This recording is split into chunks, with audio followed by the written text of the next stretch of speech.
দেখো, ভালোবাসা এমন একটা জিনিস যেটা জোর করে কখনো আদায় করা যায় না। যে মানুষটা তোমাকে ভালোবাসে না, পছন্দ করে না, আমি মনে করি তার পিছনে সময় নষ্ট করার কোনো মানেই হয় না। তবে হ্যাঁ, একটা সম্পর্কে থাকার পর যদি একটা মানুষ তোমাকে অবহেলা করতে শুরু করে, তাহলে এমন কিছু নিয়ম আছে যেগুলো মেনে চললে অবশ্যই সেই মানুষটাই তোমাকে পুনরায় ভালোবাসবে এবং তোমার কথা ভাবতে বাধ্য হবে।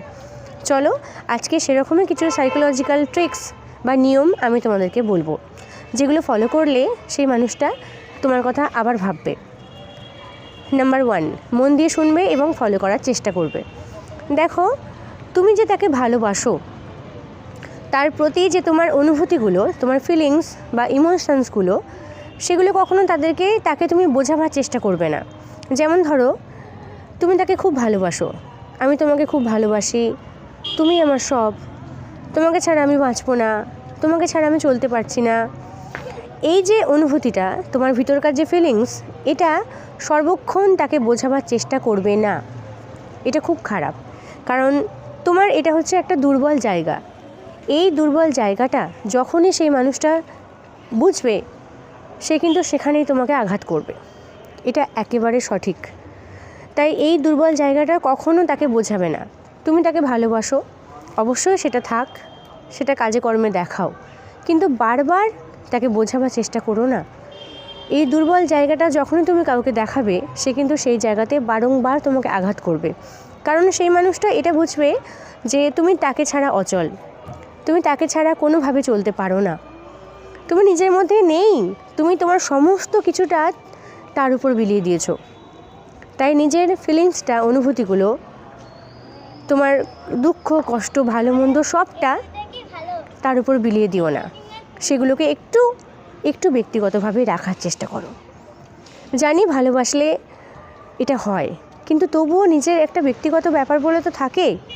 তাই এগুলোকে একটু ব্যক্তিগতভাবে রাখার চেষ্টা করো। সবটা নিজেকে পুরোপুরি তার উপর ছেড়ে দিও না, যেন এটা কোনোভাবে সে না বোঝে যে তুমি তাকে ছাড়া কোনোভাবে চলতে পারছো না। কারণ এটা যখনই সে বুঝবে, ওই দুর্বল জায়গাতে কিন্তু সে তোমাকে আঘাত করবে। এটা গেল 1 নম্বর পয়েন্ট। 2 নম্বর হচ্ছে, দেখো, তুমি যে তাকে ভালোবাসো, তুমি তাকে খুব ভালোবাসো, তুমি তাকে কেয়ার করো, তুমি তার জন্য অনেকটা স্যাক্রিফাইস করেওছো। এই যে ব্যাপারটা, এত কিছু করার পরেও কিন্তু সে তোমাকে একইভাবে অবহেলা করছে। দেখো, সে যদি ভালো মানুষ হয়ে থাকে, তাহলে কিন্তু সে তোমাকে একটিবারের জন্য বলবে যে দেখো, আমার পরিস্থিতিটা এখন ভালো যাচ্ছে না, আমার সময়টা এখন খারাপ, হয়তো আমি তোমাকে কোনোভাবে গুরুত্ব দিচ্ছি না বা অবহেলা করে ফেলছি, একটু মানিয়ে নিও আমাকে, একটু ভুল বুঝো না আমাকে, আমি হয়তো তোমার সাথে একটু খারাপ ব্যবহার করে ফেলছি। কিন্তু যদি এটা না হয়, অহেতুক কোনো কারণ ছাড়াই যদি তোমাকে একইভাবে সে অবহেলাই করতে থাকে, তাহলে কিন্তু এটা ভাবতে হবে। দেখো, বিনা কারণে তুমি কেন তার থেকে দিনের পর দিন অবহেলিত হবে? এটা তো একটা ভাবার বিষয়। কোনো কারণ ছাড়াই তুমি তার জন্য করবে, আবার তার কাছে অবহেলিত হয়ে যাচ্ছ, এটা তো করলে হবে না।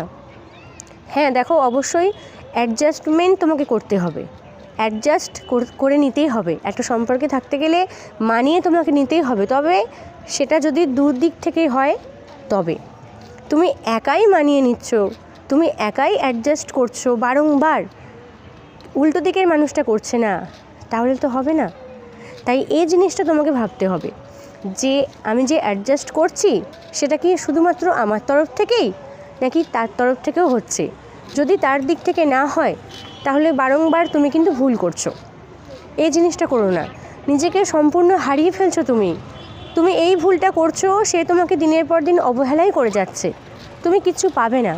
এক কথায়, যখন একটা রিলেশনশিপ তুমি দেখছো একটা সম্পর্কের মধ্যে টক্সিসিটি বেড়ে যাচ্ছে, তখন তোমাকে ছেড়ে দিতেই হবে। তুমি ছেড়ে দাও, সরে যাও।